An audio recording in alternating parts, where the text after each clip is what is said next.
नमस्कार, news portal truth news पर आपका स्वागत है।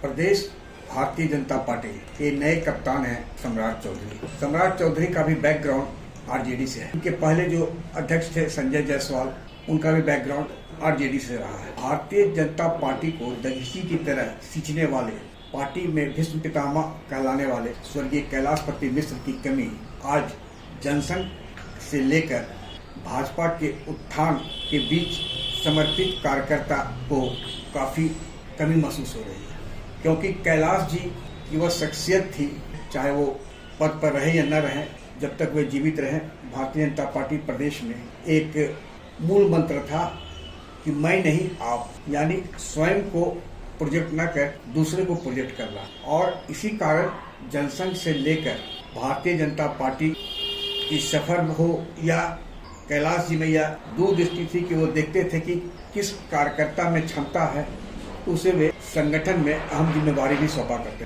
अयोध्या कार सेवा के लिए जब गया से रथ यात्रा निकली थी तो उसके संयोजक बनाए गए थे अखौरी रंजन प्रसाद। कैलाश जी काफी चहेते युवा जुझारू नेता थे, उस वक्त भाजपा में महामंत्री भी थे।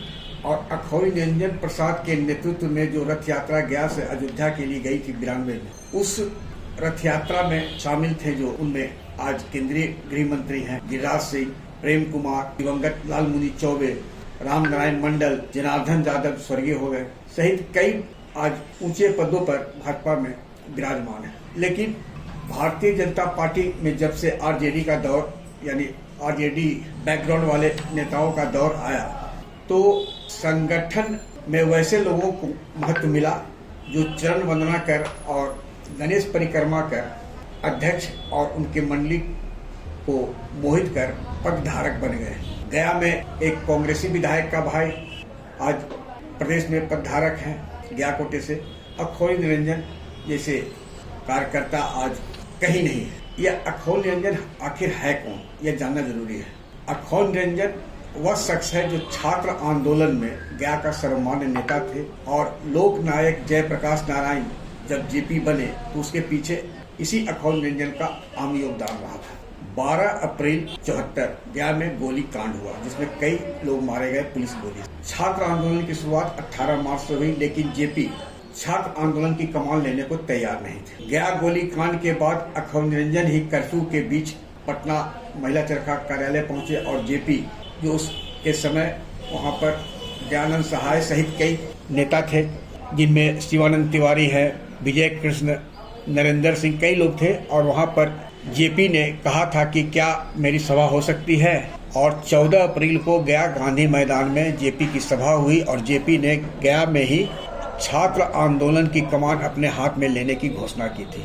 तो अखौरी निरंजन कौन है, यह भाजपा में चाहे सुशील मोदी से लेकर आज जो केंद्रीय मंत्री हैं सभी जानते हैं, लेकिन उन्हें दरकिनार कर अपनी राजनीतिक महत्वाकांक्षा में प्रदेश स्तरीय कई नेता कभी पीछे नहीं हटे। एक कारण और भी था अखौरी निरंजन को प्रदेश कार्य समिति या प्रदेश में महत्वपूर्ण पद देने के लिए नहीं के पीछे कि 2012 में अखौरी निरंजन पहला वह शख्स थे जिन्होंने प्रदेश कार्य समिति में नरेंद्र मोदी को भारत के भावी प्रधानमंत्री के रूप में प्रोजेक्ट कर चुनाव लड़ाने के लिए कार्य समिति में प्रस्ताव लाया था। प्रस्ताव लिखित में नहीं लिया गया और उन्हें समझाया गया कि आप पार्टी लाइन से हटकर नहीं बोले, तो उन्होंने कहा था कि यही एक शख्स है नरेंद्र मोदी जो भारत का कल्याण कर सकते हैं। और उस वक्त प्रदेश कार्य समिति में अखौरी निरंजन का जिन्होंने विरोध किया था, आज उनमें कई केंद्र से लेकर राज्य में, संगठन से लेकर सरकार में भी शामिल रहे हैं। दूसरी ओर गया में जब केंद्रीय विश्वविद्यालय बनने की बात आई थी